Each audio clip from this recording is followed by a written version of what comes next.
Assalamualaikum Bu Tina. Waalaikumsalam Pak Haji. Gimana kabarnya Bu Tina? Alhamdulillah baik. Baik. Sama Bu, alhamdulillah saya juga sehat. Mohon maaf ya Bu Tina, saya sebagai rekan sejawat Ibu di SMA Islam Terpadu Sidi, saya bermaksud untuk melihat kegiatan pembelajaran yang Ibu lakukan. Jadi kelas berapa Bu? Ada jeda? Kelas 10 nanti di jam 9. Kelas 10 ya, di jam 9. Oke, mata pelajarannya berarti biologi ya? Bu, untuk mata pelajaran biologi yang akan Ibu ajarkan hari ini, tujuan pembelajarannya apa tuh? Untuk pada pertemuan pertama karena ini kan mulai baru ya. Saya rencananya ingin menyelesaikan 2 tujuan pembelajaran. Yang pertama itu tentang komponen-komponen yang di dalam ekosistem beserta interaksi yang terjadi di dalam ekosistem. Cukup ya dengan waktu 2 jam pembelajaran, 2 tujuan pembelajarannya. Cukup. Harusnya sih cukup. Ya, Tergantung apa? Tergantung bagaimana nanti respon siswanya. Oh, ya. Cepat atau lambat dalam melaksanakan apa yang saya perintahkan. Ya, ya. Kira-kira Bu, area pengembangan apa yang ingin Ibu kembangkan dari pembelajaran yang Ibu lakukan? Apakah dari metodenya, apakah bahan ajarnya? Tidak, lebih ingin mengembangkan ke metodenya. Metodenya ya, metode pembelajaran. Kalau boleh tahu metode pembelajaran yang mau dilakukan saat Ibu mengajar saat ini apa? Metodenya saat ini tuh saya melakukan pengamatan, kemudian diskusi, kemudian jika waktu itu masih ada, saya melakukan presentasi. Presentasi juga ya Bu. Menghasilkan hasil dari diskusi mereka. Jadi mereka melakukan pengamatan seperti metode discovery learning ya Bu ya? Iya, melakukan discovery learning. Terus strateginya apa Bu yang dipersiapkan Ibu untuk mengajar dengan metode discovery learning? Saya mempersiapkan pertama dari PPT, kemudian LKPD, beserta penilaiannya, penilaian pada praktikumnya, pengamatannya. Jadi PPT itu ada konten materi yang akan nanti diliterasi atau dipelajari oleh anak ya? Ya, mungkin saya akan menjelaskan secara garis besarnya saja. Kemudian nanti anak diberikan sumber literasi yang lain ya dengan referensi yang tadi. Iya. Ibu terima kasih ya, semoga sukses Ibu dalam mengajarnya. Mungkin nanti saya akan melihat kelas ya sama ibunya ya. Terima kasih Bu. Assalamualaikum. Waalaikumsalam warahmatullahi wabarakatuh. Waalaikumsalam warahmatullahi wabarakatuh. Bagaimana kabarnya hari ini? Alhamdulillah. Masya Allah. Siapa yang tidak hadir? Sebelum kita mulai pembelajaran, mari kita berdoa terlebih dahulu. Berdoa di dalam hati, mulai.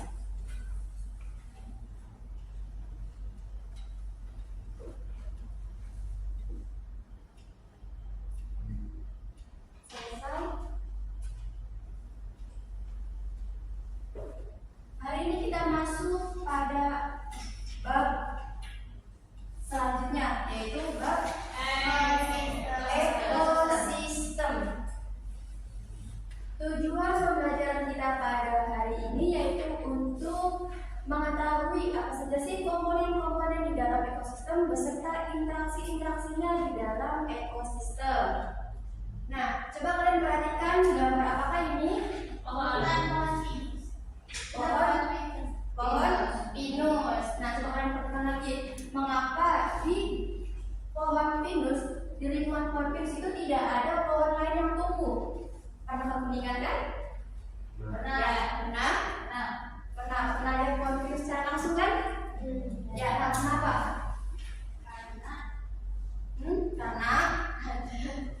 Karena ada senyawa aliopati. Ya betul, karena pohon pinus itu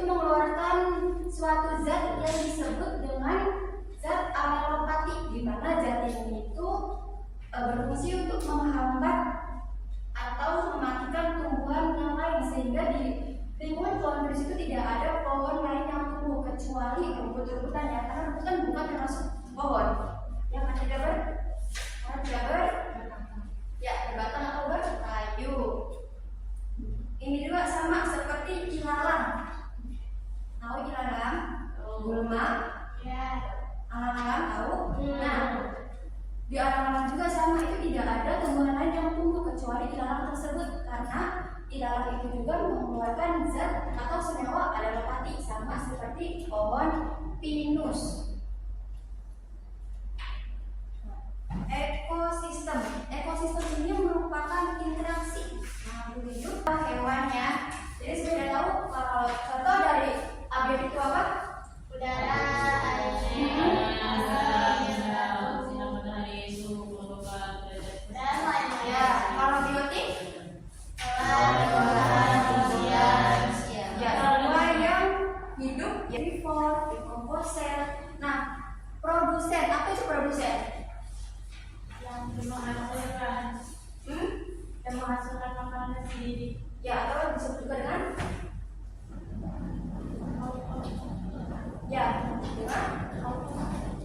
autotrof. Autotrof atau produsen itu makhluk hidup yang mampu menghasilkan makanannya sendiri. Contohnya seperti tumbuhan atau rumput, karena mereka mempunyai klorofil. Kalau kromosom itu di mana yang produsen atau autotrof. Ya, betul. Nah, di sini ada 3 jenis konsumen. Yang pertama ada herbivora, karnivora, omnivora. Herbivora itu pemakan apa? Tumbuhan. Karnivora daging. Omnivora pemakan segala, maksudnya itu pemakan daging sama tumbuhan ya. Kemudian ada detritivore sama decomposer. Perbedaan dari keduanya itu apa sih? Dua-duanya sama-sama pengurai.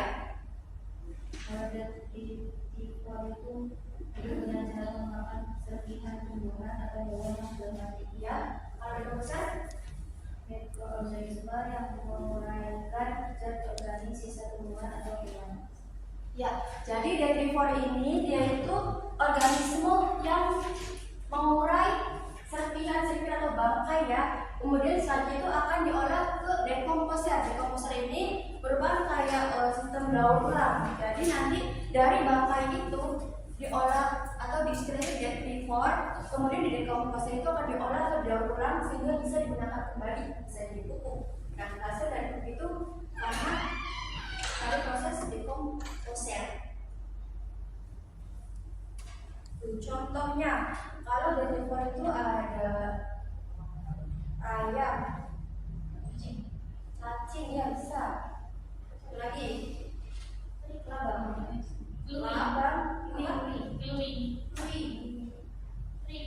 lipa. Kemudian kalau decomposer itu contohnya itu bakteri sama jamur. Jadi mikroorganisme yang lebih kecilnya lagi, ya. Kalau decomposer itu mikroorganisme yang mikroskopik, kalau detritivore itu masih makroskopik, jadi masih bisa dilihat dengan mata, ya. Kemudian ini ada interaksi di dalam ekosistem. Nah, apa bedanya predasi sama kompetisi? Sama-sama kayak perang ya. Apa bedanya apa? Kalau predasi interaksi antara organisme mangsa dengan mangsanya. Ya, Kalau kompetisi itu sama jenis pasangan. kalau predasi itu interaksi antara pemangsa sama yang dimangsa, ya, kayak berburu gitu. Namanya predasi. Kalau kompetisi, dia melakukan persaingan untuk mendapatkan makanan. Contohnya kayak macan tutul sama macan apa nih? Kumbang menyumbang. Nah, dia kan berebut untuk mendapatkan makanan, karena makanan itu bisa sama, yaitu daging. Ya. Kemudian selanjutnya simbiosis. Yang pertama ada komensalisme. Komensalisme ini dia menguntungkan salah satu pihak saja, tetapi pihak yang lainnya itu tidak dirugikan. Ya, contohnya kayak apa?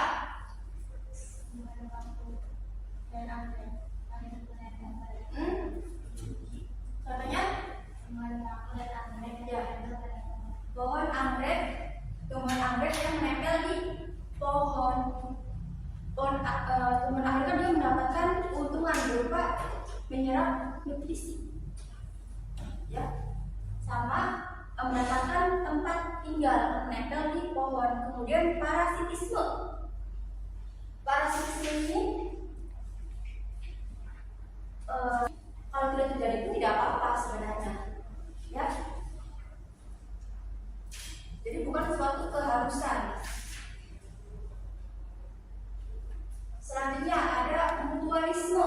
Sering dengar kan simbiosis mutualisme? Apa itu? Saling. Contohnya, contohnya apa? Apa? Ada lebah sama bunga.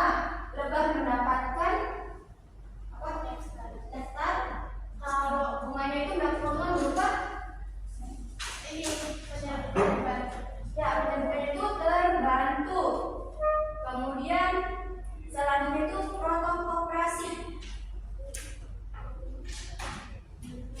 Nih, protokoperasi sama mutualisme itu sering terjadi kesalahan, sering terjadi miskonsepsi. Coba perhatikan, apa perbedaan dari mutualisme sama protokoperasi?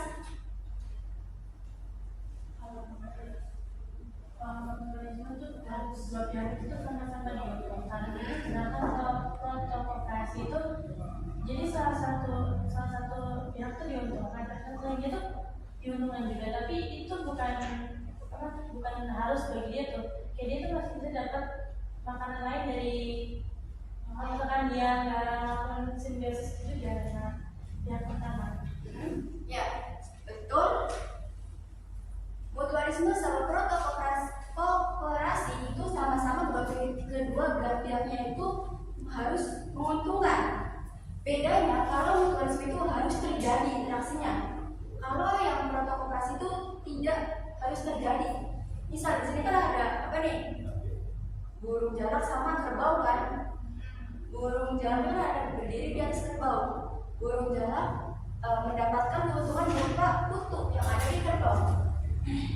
Sedangkan kerbau mendapatkan keuntungan tubuhnya bersih dari kutu. Kalaupun burung jalaknya itu tidak menempel di tubuh kerbau juga tidak apa-apa. Ada bayangan? Ada bayangan? Udah. Oke, selanjutnya amensalisme. Amensalisme ini merugikan salah satu pihak, sedangkan pihak yang lainnya itu tidak untung dan tidak rugi. Itu amensalisme. Contohnya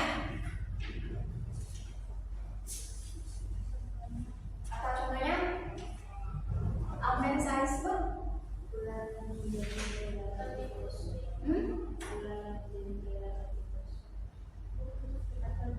Amensalisme di awal kita sudah bahas, sudah kita singgung di awal. Pohon pinus Ya. karena pohon di sekitarnya. Pohon pinus itu tuh dia ngasilin zat alelopati yang bikin pohon di sekitarnya tuh gak bisa bertumbuh atau gak bisa berkembang. Pohon pinus ini gak rugi dan gak untung juga, tapi pohon di situ tuh malah jadinya rugi. Ya, mana tidak bisa bertumbuh terhadap apa aja? Ya, betul. Oke, sampai sini ada ditanyakan dulu. Ada yang ditanyakan? Kalau tidak ada, berarti sudah paham semua. Oke, kita bagi kelompok. Satu kelompok 2 orang.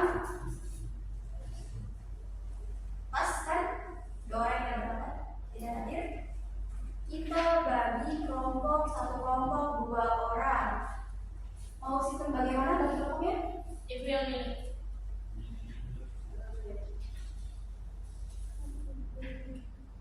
Mau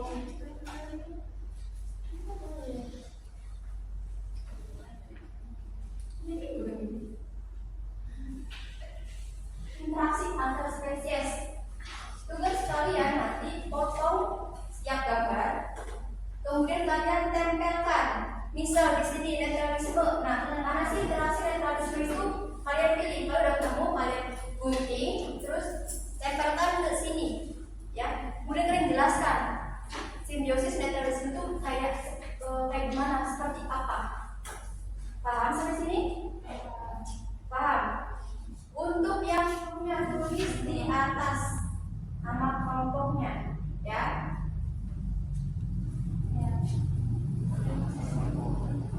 Ya, tulis nama kelompoknya. Kalau sebelum ini sudah selesai, langsung balik ke sini. Apa susah? Ya. Ayo, Itu nama ekosistem pun. ya ekosistem kayak atau daratan Kak? Mau kemana? Oke, dari mana? Yang bisa di ayo. Itu. Ada gambarnya tadi. Gambar apa?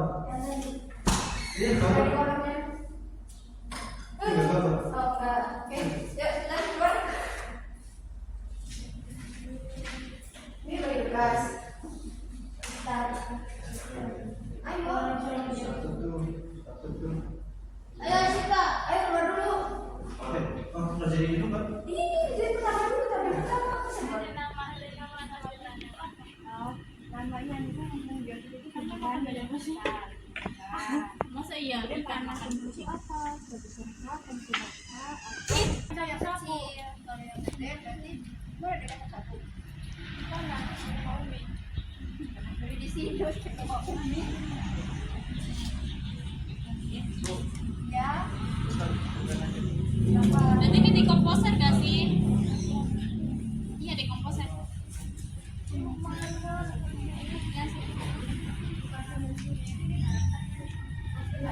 Bisa nggak? Nah, kan ini bakteri dan jamur. Ya, jangan. Ayo jangan. Ini rambut. Tuh. Ada sudah di sini. Oh, ini nempelnya di mana? Di sini. Nempelnya di kolomnya. Di mana? Kolom yang ininya nih. Nih, keren nggak? Biar dulu. Ini buat penjelasannya. Baik. Simbiosis itu bagaimana? Biasanya. Ya.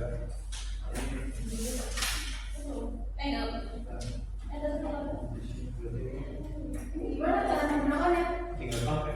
Iya sih, betul. Untuk pakai. Ah, itu ya, mesin api. Potong lagi. Ibu ini jangan potong, Pak. Nggak apa-apa, kan nggak perlu. Yang perlu gambarnya. Kucing dulu, kita kucing dulu. Apa? Nggak ada kucing dulu. Oh, ini udah ada tadi. Nah, kucing itu. Kucing itu. Kucing dulu. Ini warna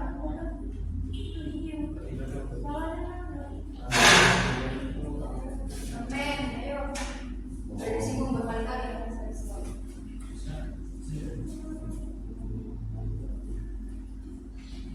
Ada berarti masalah kamu. Yang ini kau mana sih? Ini Mbak, udah siap ya, Fen?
Udah aja deh. Si Pak. Si Pak, pesan. Ayam tuh yang dibuat. Iya, om dibuat saya. Ini dong bayar. Kambing itu salah. Jelek gue itu dong banyak. Iya. Please ibu udah makan bu. Apa? Yang mana ya Oma? Yang nomor berapa? Mana? Ada yang satu? Ya ada yang satu, ada yang lebih dari satu, ada yang dua.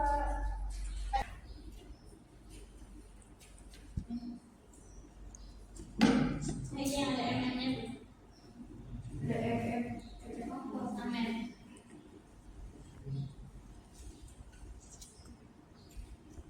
Itu gimana sebenarnya? Belum. Tadi langsung ke dekatnya. Habis apa? Sampingnya. Oke, boleh. Bukan lagi ini. Mana? Nggak muat lagi. Udah aku bantu gitu. Ini tinggal. Sini kan dulu.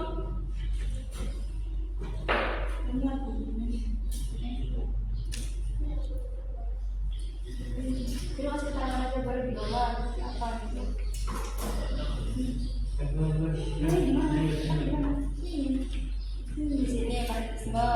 Itu yang berapa sih? Bukan. Benar masuk. Ini sayang. Coba nih. Ketiknya boleh jatuhnya. Berarti siapa juga? Ibu gimana ya? Serius. Sampai nih. Banyak.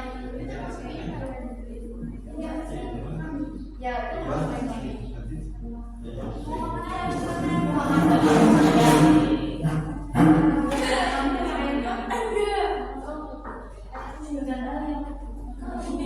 seperti di mana?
Terus ini ya, OTD ya, jalan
saya mungkin ada beberapa catatan yang mungkin untuk refleksi kita ya Bu ya. Menurut Ibu nih kekurangan yang ada yang Ibu rasakan dalam pembelajaran tadi yang dilaksanakan itu apa yang kurang antara yang ada di perencanaan belajar dengan yang dilaksanakan? Kekurangan itu tidak semua singkat terlaksana karena terkendala waktu. Karena waktunya kurang cukup. Jadi hanya sampai di tahap pengolahan data. Ya, jadi belum ke presentasi. Ya, belum. Ya. Mungkin kira-kira kalau kelebihannya apa dari metode yang Ibu gunakan di pembelajaran yang tadi dilaksanakan? Kelebihannya mungkin karena itu kan ada visualnya ya, kayak tergambarnya. Jadi siswa juga bisa membayangkan seperti apa sih yang interaksi. Interaksi kan ada berbagai macam tuh. Bisa membayangkan oh interaksi itu kayak gini nih, gambarnya, visualnya. Kemudian kan juga yang tetap di lingkungannya, kita langsung mengeksplor sendiri, langsung menerapkan kan mana sih yang berarti, mana sih yang berarti. Jadi Ibu yang pertama memberikan menampilkan gambar untuk memberikan gambaran kepada anak lebih jelas ya tentang materi yang sedang dipelajari atau pengalaman yang pernah didapat sebelumnya. Yang kedua, Ibu mengajak anak langsung ke lingkungan alam ya supaya lebih nyata apa yang sedang dipelajari, lebih kontekstual gitu ya. Itu kelebihan yang Ibu lakukan tadi, metode yang dilakukan pengamatan nyaris discovery learning eksplorasinya. Kira-kira apalagi yang mau ditingkatkan sama Ibu dari metode yang sudah dilaksanakan dari pelajaran? Mungkin ke metode cara mengajarnya aja yang lebih bervariasi, jadi tidak monoton seperti itu. Yang akan dilakukan apa kira-kira untuk memperbaiki kekurangan yang ada nih? Apakah dengan mengikuti pelatihan supaya dapat ilmu baru nih untuk mengembangkan metodenya, ataukah dengan cara apa Ibu? Apakah literasi mandiri melalui PMM atau apa yang mau dilakukan rencana tindak lanjutnya nih? Kalau itu sepertinya sih emang yang dijalankan kayak pelatihan itu dari model belajar tindak itu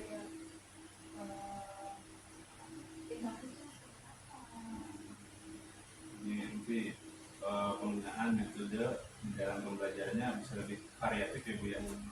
Termasuk juga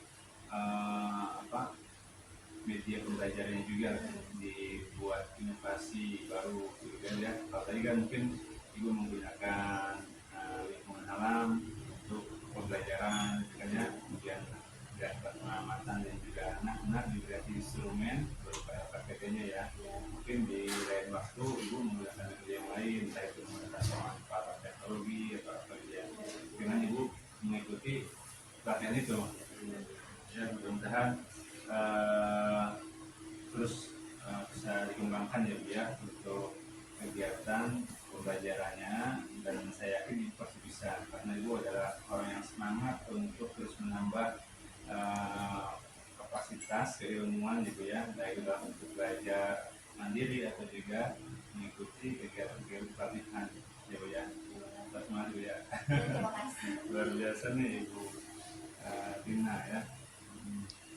Mungkin refleksinya itu saya juga sudah ini Bu ya, membuat catatan juga di dalam hasil observasi baik dari sisi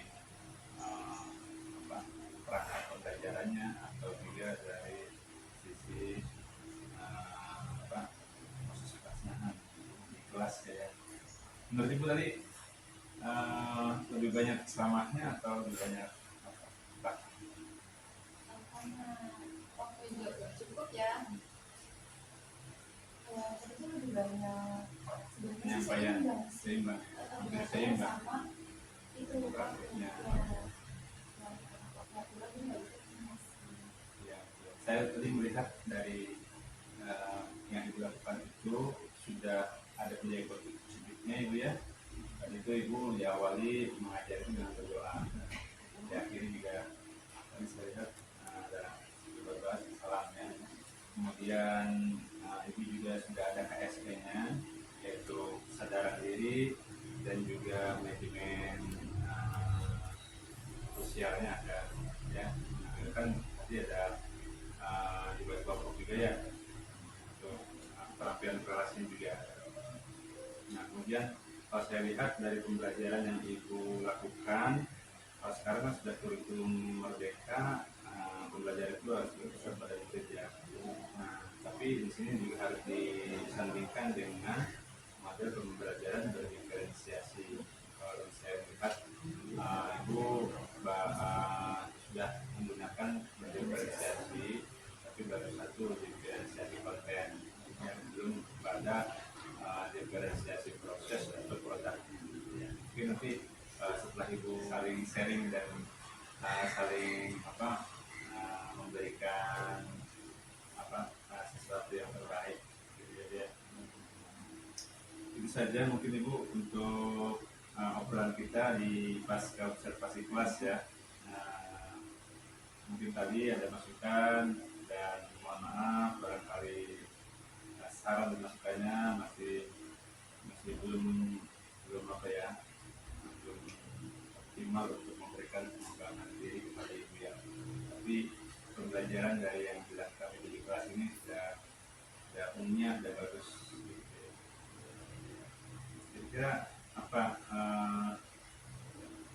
yang ingin ibu sampaikan di akhir obrolan kita?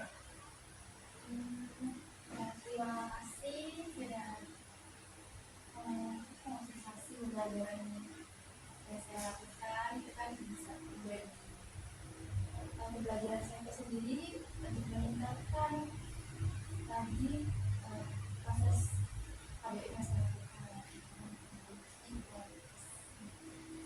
Tidak hanya saat sekarang aja Bu, nanti juga pasti ada proses-proses yang lain ya, seperti ada yang namanya PTK, kemudian daerah pulang, dan observasi dimasukkan kegiatan pembelajaran kelas yang lebih maksimal gitu. Kalau ini hanya sebatas observasi aja, ingin melihat daripada area pengembangan yang dilakukan di kelas yang tadi tentang metodologi dan metode pembelajaran ya, itu di software learning.